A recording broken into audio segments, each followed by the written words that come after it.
wow, surprise, surprise. Piers Morgan is calling out Israel for not allowing independent journalists into Gaza. Piers, your boy Bassem Youssef would be very proud of you right now, man. Well done. Well done indeed. It's kind of interesting to see Piers. Now, obviously, look, I think we all know the real truth, and that is, oh boy, things are getting a little out of hand, out of pocket in Gaza. I think Ghana is kind of doing the both sidism, like, we really got to call out Israel for what it's doing. So let's talk about freedom of speech, journalism integrity. Let's go ahead and play this. Piers, tell us what is going on.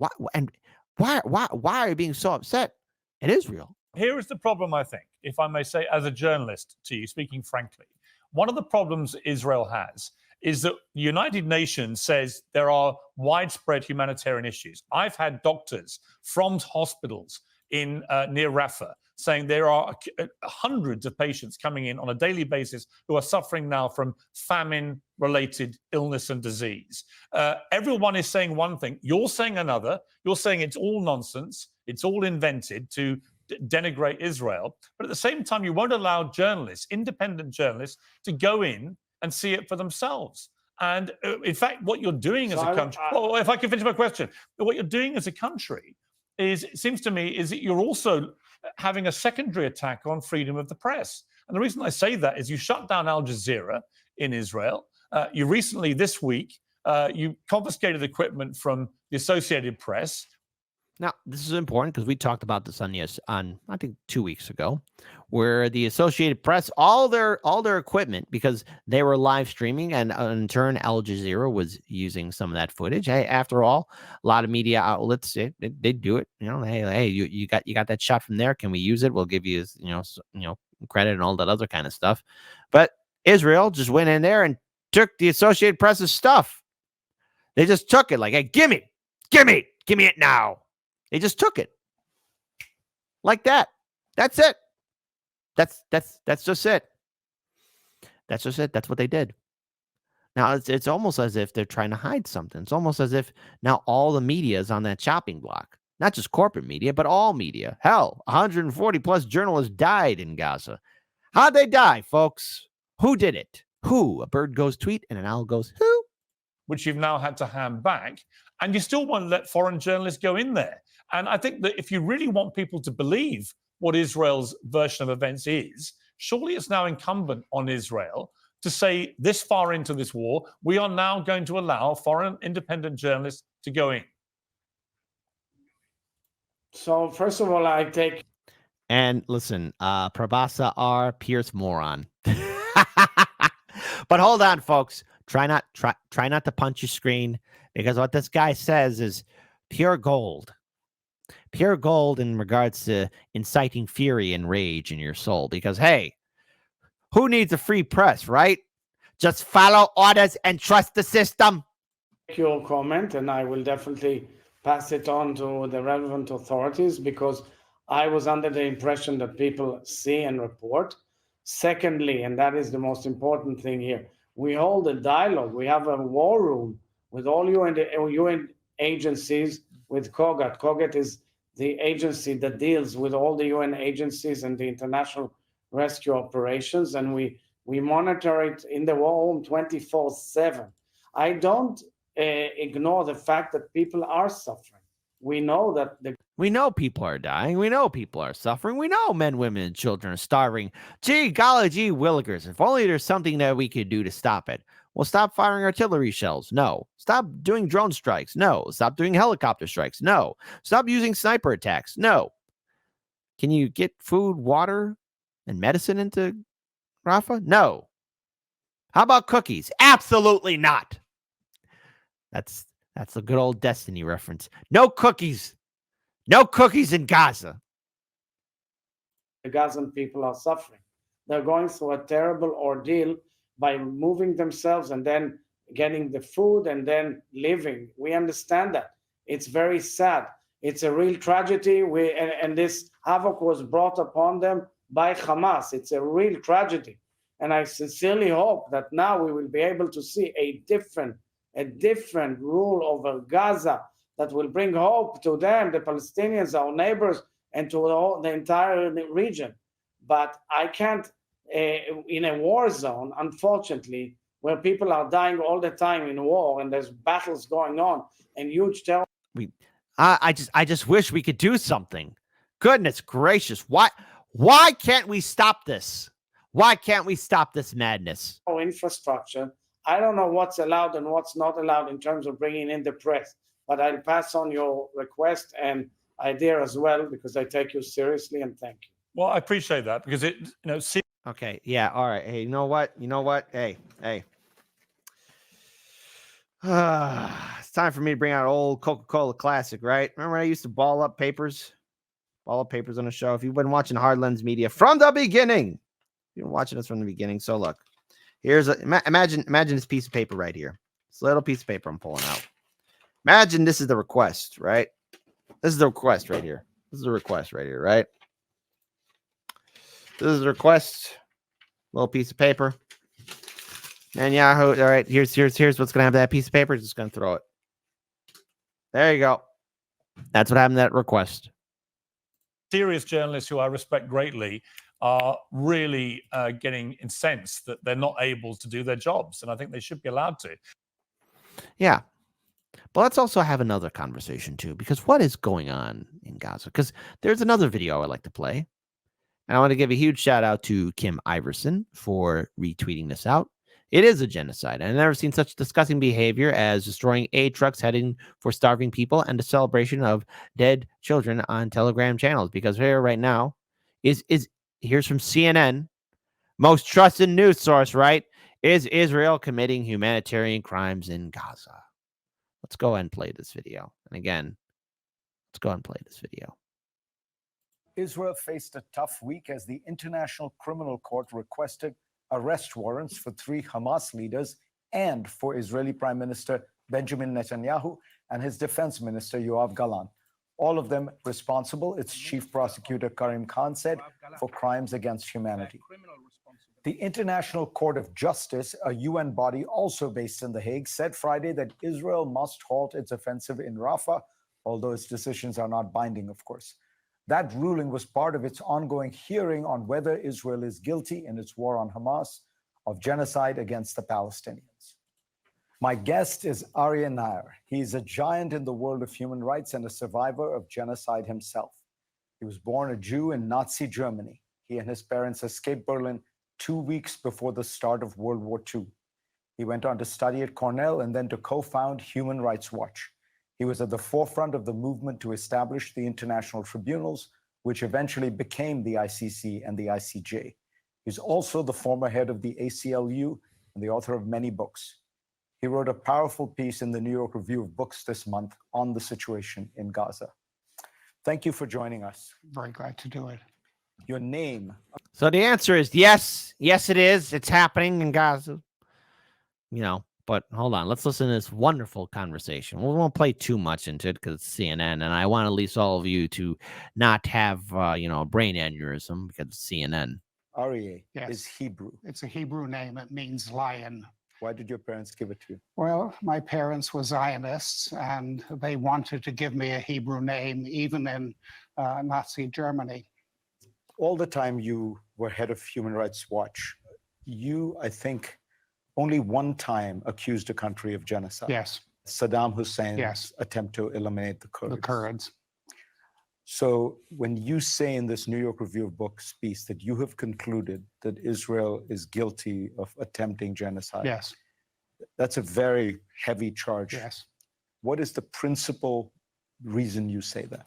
Well, first, let me say that when the South African case charging genocide was initially brought, I was not one of those who endorsed South Africa's argument of genocide. I didn't endorse it because I thought Israel had a right to retaliate against Hamas, and I thought Israel had a right to try to incapacitate Hamas so that it would never be able to do anything like that again. But I was disturbed by some of the actions of Israel, by the use of very large weapons, 2,000-pound bombs, which are utterly inappropriate in a crowded urban area. A bomb like that can kill somebody 2 football fields away. And using bombs like that, Well, look, they were using bombs like that for a while, man, for the last 8 months, okay? They were using big old bombs, a lot of bombs. And they were having snipers pop innocent men, women, and children, artillery shells. Hell, there's a lot of even though TikTok might be on its last days here in America, there were plenty of TikToks done by the IDF. That's right. Not just Hamas, but it's IDF doing very cringe TikTok dances as they, pull the trigger, fire artillery shells into civilian locations. You know, all the universities in Gaza are gone now. was inappropriate in the context of Gaza. But still, I didn't think that Israel was engaged in genocide just because of the effort to retaliate against Hamas, even though I thought Israel went far overboard in the way of its retaliation. So what changed your mind? What changed my mind was that over a period of time, Israel has obstructed the delivery of humanitarian assistance to Gaza. And those who have been most severely victimized are not the members of Hamas. Men with guns ordinarily find a way to get food and to get fed. But it is young children who are most severely damaged by malnutrition and who will either starve to death, or if they survive, they will be diminished for the rest of their lives, diminished physically and psychologically by the severe malnutrition they are enduring as children. And I thought that severe obstruction of the delivery of humanitarian assistance amounted to genocide.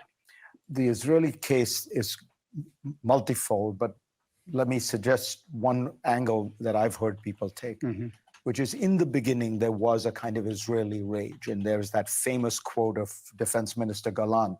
He says, "I have ordered a complete siege on the Gaza Strip. There will be no electricity, no food, no fuel. Everything is closed. We are fighting human animals and we act accordingly." I swear I could have heard that a long time ago. You know, another group, it was a nation. They had a very authoritarian regime, and they were deeming anyone that wasn't like them were like beneath them. Geez, they escaped my mind. I swear, we've seen this movie before. It's sort of like it's like that Leonardo DiCaprio meme, right? From Once Upon a Time in Hollywood. It's like, yo, I've seen that before. Hey, yo, like, I swear, I think I kind of sort of heard this from a guy. I don't know. The name escapes me. I don't know who it could be. Who could it be? But that over time, they did start letting food and fuel in, and they. Whoa, when did they start letting food and fuel in? It's because I've been seeing a lot of videos on social media where those trucks are being raided and ransacked and stopped. They have not. There might have been a period where they said and did things like that, but that was brief and it has ended. The amount of food and the amount of water and the amount of fuel they have allowed in is entirely inadequate to deal with the more than 2 million people who live in Gaza. And the USAID administrator, Samantha Power, testified before Congress that famine had set in Gaza. The head of the UN World Food Program has said that full-blown famine is underway in Gaza. Destroying the farms, destroying the greenhouses in Gaza, killing a large number of aid workers who were involved in the distribution of food, challenging the ability of the UN agency that has been principally involved in distributing food to continue that activity, and persuading the United States and other governments to cut off funds from that agency. All those things have had a cumulative impact on the availability of food and water and electricity and medical supplies in Gaza. Prime Minister Netanyahu says that the IDF, the Israeli army, is actually scrupulous and very moral.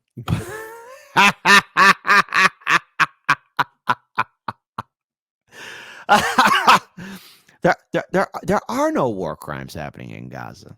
There is no war in Basingse, right? There are no war crimes happening there. None whatsoever. The way it handles these things, it tries very hard. What do you say about that? He says that. I don't think others would say that.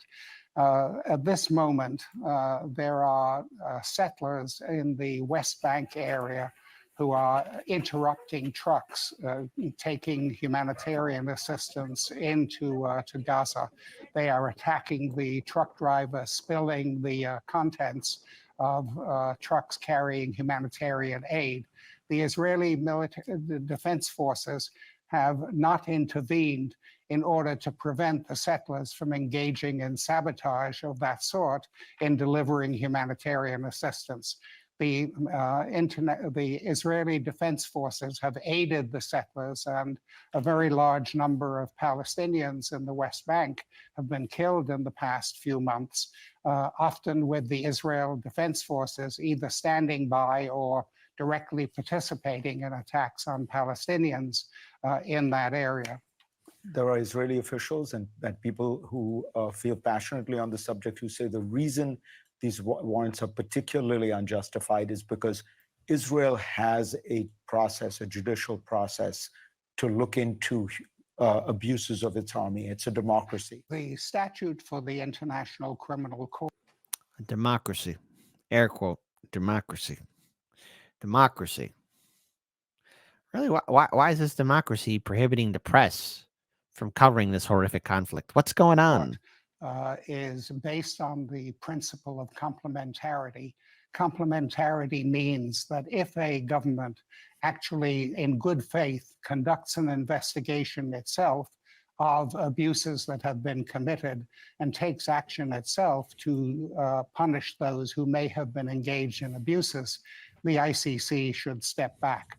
But in the case of Israel, there is no indication that there has been any effort by the Israeli authorities to conduct an investigation of the abuses committed in Gaza. Do you think in the past have they done it? Do you have confidence in the Israeli system? No, I don't have confidence in the Israeli system. There have been many abuses over the years, and there has not been appropriate investigation and punishment of those who have been responsible for abuses. Prime Minister Netanyahu says that this prosecutor is anti-Semitic and is feeding anti-Semitism. You know, the use of the term anti-Semitism to attack those who criticize Israeli policies degrades the concept of anti-Semitism. Anti-Semitism has been a great scourge, but it doesn't insulate the Israeli government from being held to the same standards that other governments have to be held to around the world. The Israeli government has been very comfortable with certain anti-Semites. Prime Minister Netanyahu, for example, has cultivated a relationship with Viktor Orban, the Prime Minister of Hungary, and I think it's appropriate to consider Orban an anti-Semite. But to charge the International Criminal Court with anti-Semitism is, I think, absurd. For you, as somebody, a Jew who escaped Nazi Germany, this must be, it's a weighty charge to accuse Israel of genocide. Well, you know what? They've been committing many crimes for many years. You know, again, I encourage everyone to please. Yes, I know Piers Morgan is in it, but check out his 2 interviews that he did with Bassem Youssef, especially the second interview, where they're speaking to each other face to face, where Bassem Youssef explains about what's happening in the West Bank and in Gaza, why it's horrific. The actions of Israel and the IDF are horrific. Why what's going on there is downright deplorable. I encourage all of you to watch them again, to see them in their full entirety. I, for one, will never forget. Especially the story of, you know, this one story just stands out to me because the test of time, because time goes by so fast. You know, olive trees that are 800 years old, and those farmers in the West Bank cultivate and grow them. And then out of the blue, well, not out of the blue, but the IDF comes along, Israeli settlers come along, chop down those trees, and then pour cement where those roots were at. 800 years. Think about what stories took place around them. 800 years living on this planet, then gone like that. It's a terrible thing to accuse anyone of genocide, but it's a more terrible thing that genocide should take place. In my view, Jews are only going to be safe if everyone's rights are respected, and the rights of Jews are respected along with the rights of everyone else. Ari Nair, at 87 years old, you're certainly still going strong. Thank you very much. Yep. So that's what's going on, folks. So what can we take away from this segment? What can we learn? What can we learn from all of this? Well, we know first and foremost that the whole media, they really can't do the whole both sides anymore, especially knowing now that all of Gaza, most of it, has been turned into a moonscape. And yes, I'm going to keep on using that word. It's just nothing but rubble. All the universities, community centers, residential homes, schools, hospitals destroyed. And Rafah, the last bastion. Now it's being struck. Everyone's saying it's like, oh boy, 8 months into this, when's it going to stop? And remember, as I covered just a few months ago, as I talked about, Netanyahu said, hey, this war might go all the way up until 2025. So let's see. We're almost at the end of May. So let's talk about it. Okay, let's not include last year. Let's include just this year. So we had January, February, March, April, and May. So that means June, July, August, September, October, November, December. 7 more months of this madness? 7 more months. 2025. What if it goes on in 2025? How many more people are going to die? Like, how long? Like, no one can deny the images anymore. No one can dismiss it. It's the world's most one-sided fist fight caught on film. But hey, better late than never. But now what are you going to do to stop it? The key word is, what do we do to stop it? Because the ICC is still waiting to get approval. Right? How do you enforce it? How do you expect this to be enforced when, the United States government and our politicians who are owned by AIPAC and other pro-Israeli lobby groups are going to do everything they can to stop the ICC and the ICJ from doing anything? But at least the media and people are speaking out. Now, just what are you going to do next? That's the key word of the day. What will you do next? What are you prepared to do to go forward? And unfortunately, all what the media and our politicians can do is offer words.